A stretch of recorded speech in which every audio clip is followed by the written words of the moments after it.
The scanner caught the signal at the edge of the neutral zone. Commander stood in the center of his command room, watching the data stream across multiple screens. His species had conquered 17 star systems. They had fought 5 wars and won all of them. Nothing surprised anymore. The unknown ship appeared on the long-range scanners first as a small blip. Then the systems refined the image. It was real, it was old, it was human. Did not know much about humans. His civilization had encountered many species across the galaxy. There were peaceful traders, there were aggressive warriors, there were highly intelligent but weak physically. Humans were rare in this region of space. Most humans stayed in their own territories, far from control. This one had drifted toward the border like a lost child. He ordered his crew to maintain distance and activate the full diagnostic scanner. The ship was called the USS Horizon. The name appeared on the scan data. The vessel measured 200 meters in length. That was small by standards. Most of their warships were 5 times that size. The scanner began to read the ship's composition. The hull was made of old steel and reinforced titanium. The reactor was ancient, probably 200 years old by Earth standards. The weapons systems were laughable. Plasma cannons from a generation long forgotten. Missile bays that held explosive charges instead of energy weapons. This was not a warship. This was a relic. Senior officer, Tactical Commander Ian, stood beside him. Ian was a tall with blue skin and eyes that glowed faintly yellow. He had fought in the last 2 wars and had killed more enemy soldiers than anyone in the fleet. "It is not a threat," Ian said, reading the same data that saw. "The ship is too old, the weapons are too weak, one of our fighters could destroy it in minutes." Nodded slowly. His instinct agreed with Ian's assessment, but something in the data bothered him. The scanner was picking up strange readings from inside the vessel. The power distribution was unusual. The energy allocation made no logical sense. He ordered the scanner to go deeper, to penetrate the hull and show him everything inside the ship. What they saw confused them both. The interior of the Horizon was not what expected. The main corridors were narrow and reinforced with extra plating. That was odd. A cargo ship would not need reinforced corridors. The living quarters were packed closely together, much more densely than was comfortable for most species. The engine room was running at 75% capacity, which should have been enough for a small mining vessel, but not for a ship with 1,200 crew members. Leaned forward. Did the scanner just say 1,200 crew members? "Yes, Commander," the scanner officer confirmed. "The manifest shows exactly 1,187 registered crew members. Accounting for deaths and transfers, the current estimate is 1,165 active personnel." Ian made a sound like a growl. "That ship cannot hold that many. The life support systems would fail within weeks. The water reserves would be depleted. The food storage would sustain that population for only 40 days maximum." Was thinking the same thing. The Horizon was not built for this many people. Something was very wrong with these humans. Why would they pack themselves into a tiny ship with life support systems that could not sustain them? What were they running from? What were they running toward? He ordered the scanner to examine the lower decks. The cargo holds, the engine rooms, everything. The scanner peeled back layer after layer of the ship's interior. And there, in the lowest decks, hidden beneath reinforced plating and heavy shielding, the sensors found something that made go absolutely still. Cryogenic pods, hundreds of them, row after row after row, stretching the entire length of the lower section of the ship. The scanner counted them automatically, 847 pods, each one occupied, each one showing vital signs. "What are these?" Ian asked, his voice uncertain. Did not answer immediately. He studied the readings. The pods were old technology, very old, the kind of thing that primitive species used before they discovered true hibernation. Each pod was sealed and isolated from the others. Each contained a human in a state of complete suspension. The scanner read their biological data. Some were adults, some were teenagers, some were very young. Some were bobbies. Felt something turn in his chest. He had not felt emotion in many years. His species had evolved beyond such things, but he felt it now. A cold understanding of what this ship truly was. "This is a transport vessel," he said quietly, "not a warship." Ian studied the same data. His expression shifted from confusion to comprehension. "It is a refugee ship." Nodded. The humans were not explorers. They were not merchants or miners. They were fleeing. They were carrying their children, their families, their entire population aboard this broken old ship. They had packed it beyond capacity because they were desperate. They had loaded the excess people into cryogenic sleep because that was the only way to keep them alive. The massive weapons array suddenly made sense. The reinforced hull, the extra shielding, the excessive power allocation to life support systems, the deliberate choice to pack the ship beyond all comfort or safety margins. The humans had built this ship to protect what mattered most to them. "Commander," the scanner officer said, "we are being hailed.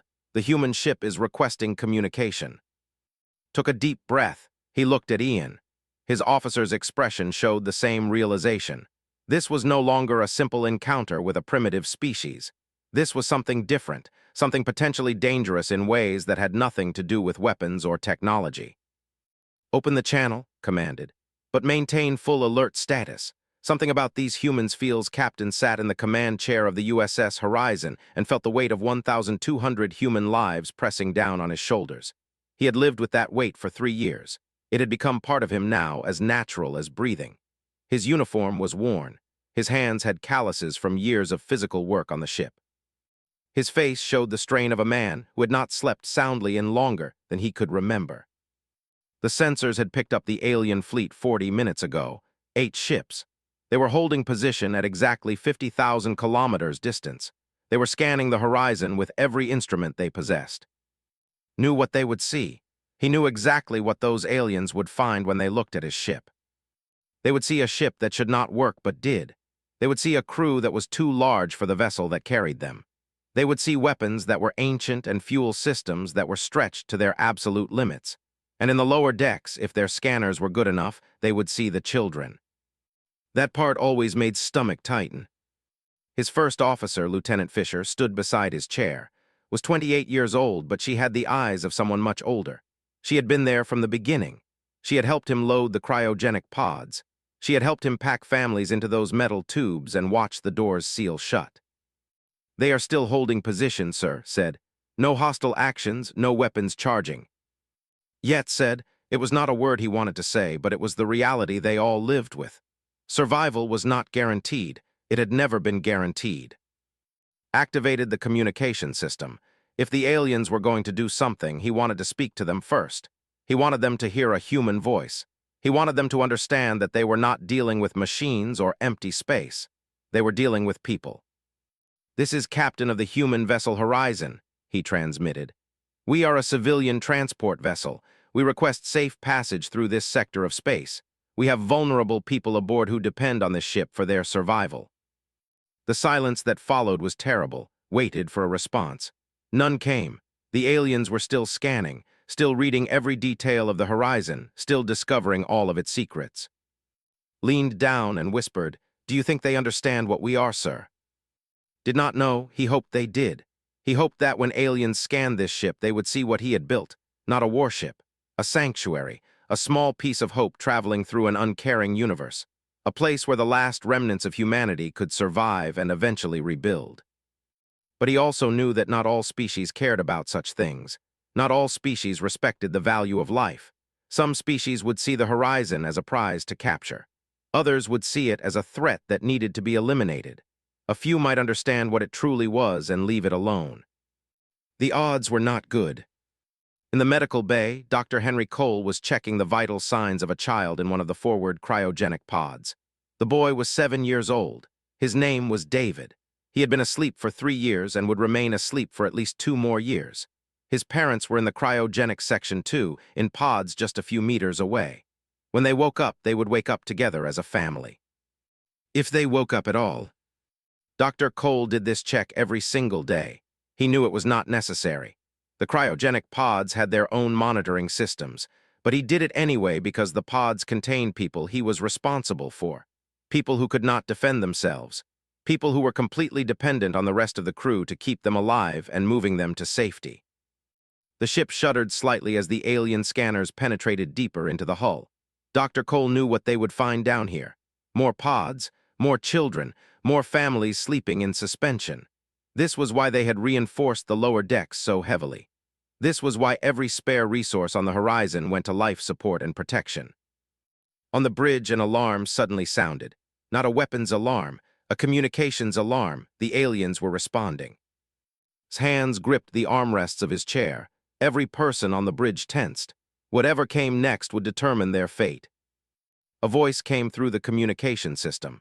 It was translated into human English by the Horizon's computer systems, but it still carried the strange harmonics of an alien language. The voice belonged to someone named. He identified himself as a commander in the fleet. "Captain," the voice said, "we have completed our scan of your vessel. We would like to propose a meeting. We request that you come aboard our command ship with a small delegation. We have matters to discuss regarding your presence in this region of space." Felt's hand on his shoulder, she was tense, ready for anything. He looked up at her and saw fear in her eyes, but he also saw trust. She trusted him to make the right decision. Thought about the 1,200 people under his command. He thought about the 847 people in the cryogenic pods who had no choice in what happened to them. He thought about the future that might exist for humanity if he made the right decision now. He activated the communication system again. "Commander, I accept your invitation. I will come aboard your vessel with my officers, but I want to make one thing absolutely clear. If anything happens to me or my people, the crew of the Horizon will fight. We will fight with everything we have, and we will not stop fighting until we can no longer fight." The silence that followed lasted a full 10 seconds. Then's voice returned. "We understand, Captain. We look forward to our discussion." Stood up from his chair and straightened his uniform, looked at him with concern. "You are going to walk into a room full of aliens, sir," she said. "You are going to trust them." Nodded. "I have to. Because if I do not show them that humans are willing to be reasonable, willing to talk, willing to find a path forward without violence, then they will make a decision based only on what they see in their scans, and what they see might scare them." Understood immediately. The aliens had seen the children. They had seen the cryogenic pods. They had scanned the weapons. They had seen a desperate species with nothing left to lose. That kind of desperation could make humans do terrible things. The command ship was massive. Captain stood in the docking bay and realized that one of these alien vessels could crush the Horizon without any effort at all. The scale difference was staggering. They had technology that made human engineering look like children's toys. Commander was waiting for them in a conference room. He stood nearly 2 meters tall, his blue skin reflecting the harsh light of the chamber. His eyes were yellow and intelligent. He did not look hostile, but he did not look friendly either. He simply looked dangerous in a way that came from absolute confidence in one's own power. Ian stood beside him. 2 others occupied the room. A female with silver markings on her skin and an older male whose body showed the scars of many battles. Extended his hand in the human gesture of peace. Did not move. He simply watched with those unblinking yellow eyes. After a moment that felt like an eternity, the commander reached out and clasped his hand. The grip was strong enough to hurt, but did not pull away. "Captain said, thank you for accepting my invitation. I am commander of the fleet. This is Ian, tactical commander. This is Doctor, our psychological specialist. And this is Commander Hun, who oversees all of our fleet operations." Nodded to each of them, stood slightly behind him. Dr. Cole was already scanning the room with his eyes, taking in every detail he could observe. They sat around a large table, activated a display that showed the complete scan data of the Horizon. Every system, every corridor, every cryogenic pod. "We have studied your ship thoroughly," said. "We have a great many questions. First, why is a vessel of your size carrying 1,200 crew members? By our calculations, the life support systems cannot sustain that population for more than 70 days. Did not hesitate. The truth was the only thing that mattered now. Because we are carrying 847 more people in cryogenic suspension, we packed the ship beyond safe capacity because we had to. We had to get as many of our people to safety as we could." The exchanged looks. Doctor made a series of sounds in the language. Did not need the translator to understand that this information was significant. "You are carrying children in those pods," Doctor said. It was a statement, not a question. "We have analyzed the biological data. 32% of your cryogenic population are juveniles. The youngest appears to be 4 years old." "Yes," said. "We are carrying families. We are carrying the future of our species." Hun leaned forward. "Why should we care, Captain? You are a dying species. You are primitive. Your technology is centuries behind ours. Your weapons could not harm us. Why should we allow you to continue existing? Had expected this question. He had practiced his answer 1,000 times. Because we are willing to die to protect what matters to us, said. You have scanned our ship. You have seen that we have packed it beyond all comfort and safety limits. You have seen that we have reinforced the lower decks to protect the people in the cryogenic pods. You have seen that we are desperate and that we have nothing left to lose. Every person on that ship knows that we are probably flying toward death. Every person on that ship has chosen to risk that death anyway because we have people depending on us. We have children depending on us. We have families depending on us. Doctor stood up and walked to the display. She studied the scan data for a long moment. Then she turned back to look at with an expression he could not read. We have encountered many species, she said.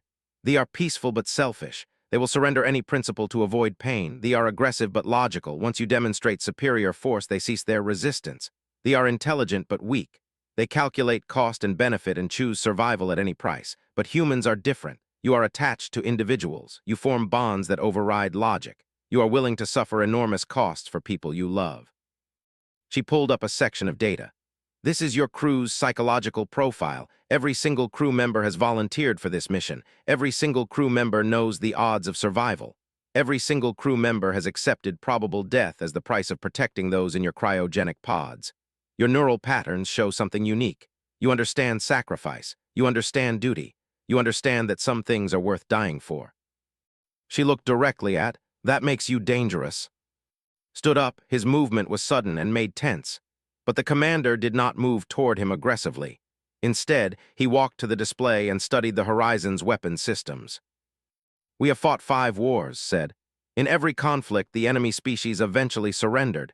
When they understood that they could not win, they laid down their weapons. They negotiated.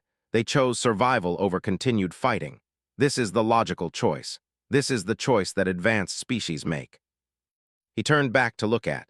But you would not make that choice. You would fight until the end. You would risk the lives of your crew. You would risk the lives of those in your cryogenic pods. You would fight knowing that you would lose because protecting those people is more important than survival. That is not logical. That is not reasonable. That is purely human. Ian spoke for the first time. If we were to attack your ship, the Horizon would be destroyed in minutes. But those minutes would be brutal. Your crew would fight back. They would use every weapon available. Some of our ships might be damaged. Some of our soldiers might die, and in the end, we would still destroy you. But the cost would be higher than it should be.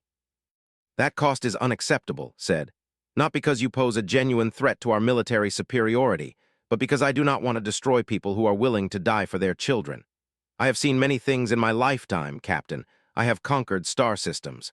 I have defeated enemies who seemed impossible to defeat.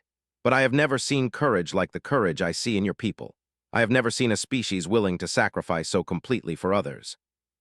He deactivated the display. I am recommending to the Council that we grant you safe passage. I am recommending that we provide you with coordinates to neutral trading stations where you can acquire supplies and information.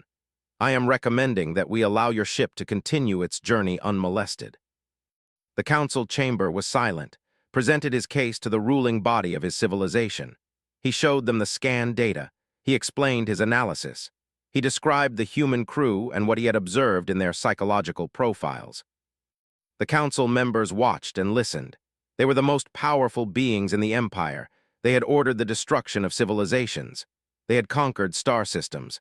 They had made decisions that affected billions of lives.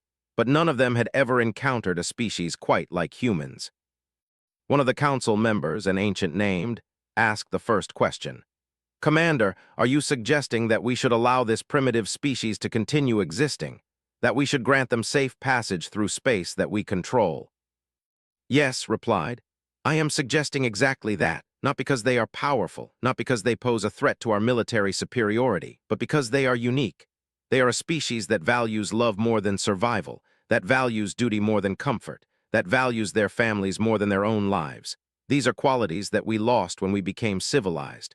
These are qualities that we no longer have. Hun stood up. This is weakness talking. This is emotional thinking. The logical choice is to eliminate them.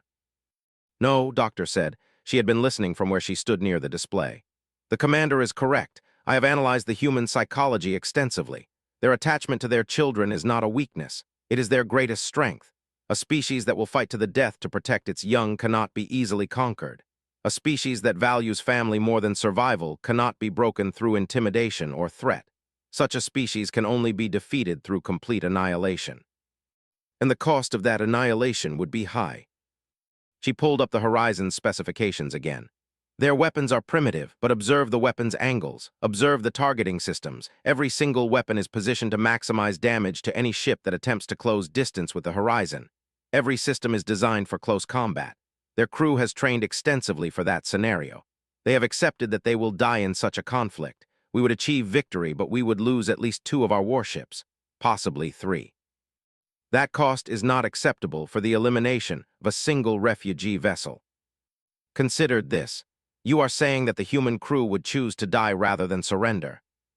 Not would choose, said. Will choose, they have already made that choice. When we hailed them, the captain made his intention clear. If we attack, his crew will fight. They will not surrender. They will fight until every person on that ship is dead. That is the human decision. They have not said they might fight. They have said they will fight. Hun gestured dismissively. Then we attack, we destroy them, we eliminate this problem. And what have we gained? Asked. We will have killed 1,200 humans and destroyed a single refugee ship. We will have proven that our military is superior to their military. But we will have also proven something else. We will have proven that we are a species that destroys those weaker than ourselves simply because we can. Is that the reputation we wish to cultivate in this region of space? The council chamber fell silent. No one answered question. Continued. I propose a different path. I propose that we offer them safe passage. I propose that we provide them with coordinates to neutral space where they can acquire supplies and information. I propose that we show them that we are capable of respecting a weaker species. This action will not harm us, but it will demonstrate something important. It will show that we are not simply creatures of conquest. It will show that we can recognize courage and honor it with something other than weapons. An older council member named spoke for the first time. This is wisdom. I have lived longer than any of you. I have seen what conquest teaches. Conquest teaches fear. It teaches that the only law is power, but respect teaches something different. Respect teaches that there are other ways to interact with weaker species. Respect teaches that some things are worth more than victory. Hun slammed his hand on the table. This is madness. We are warriors, not philosophers.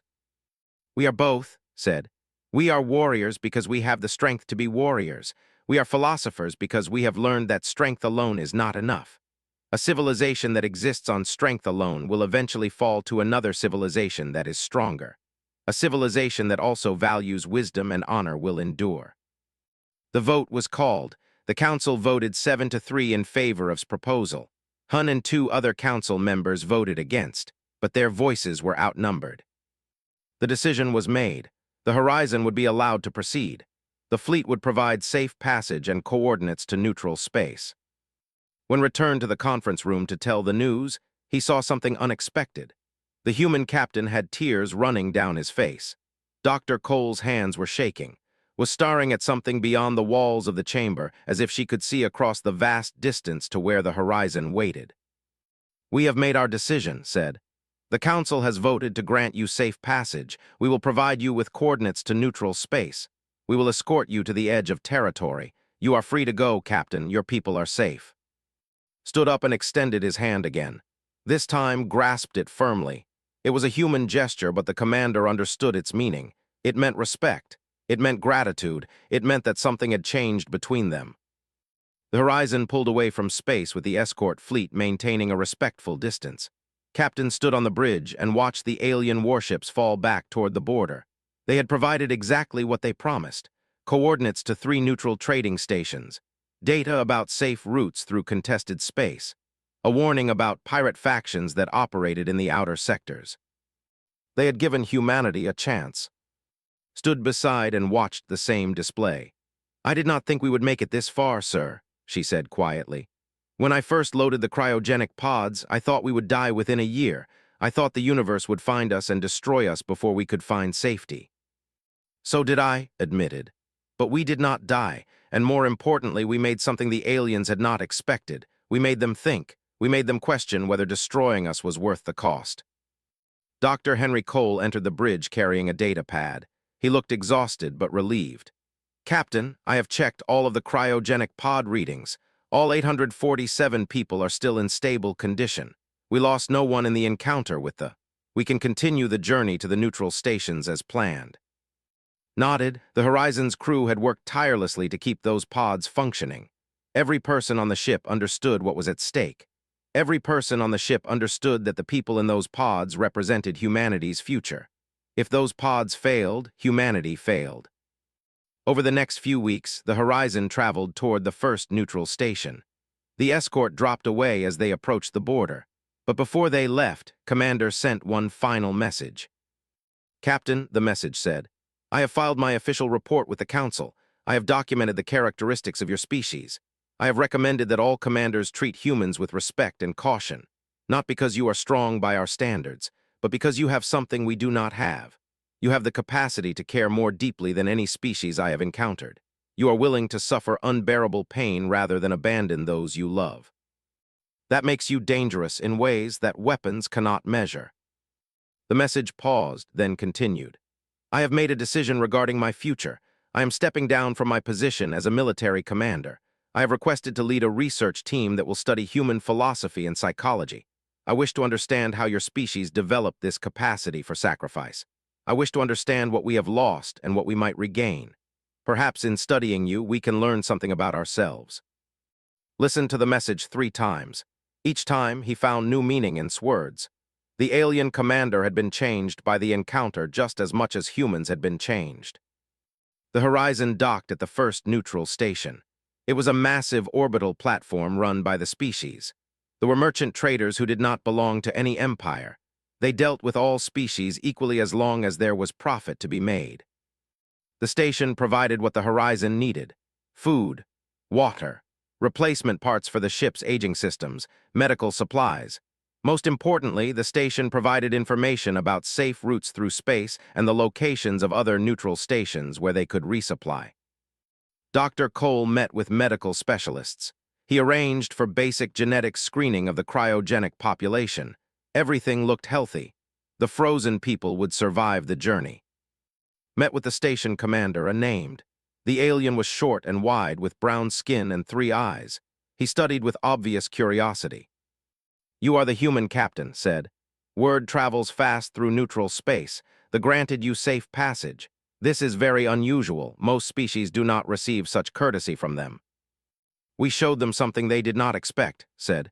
"We showed them that there are worse things than death." Made a clicking sound that was his equivalent of laughter. "You humans are strange, but perhaps that is why you survive. Humanity's weakness might be its greatest strength.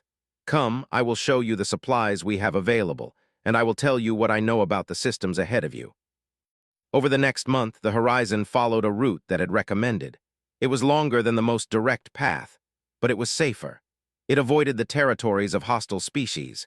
It kept the ship in regions where neutral traders operated and neutral stations could provide shelter and supplies. Slowly, across the vast emptiness of space, the Horizon made progress toward a sector where humans might eventually build a new colony. A new home, a new beginning. On the bridge one night, found himself alone with his thoughts.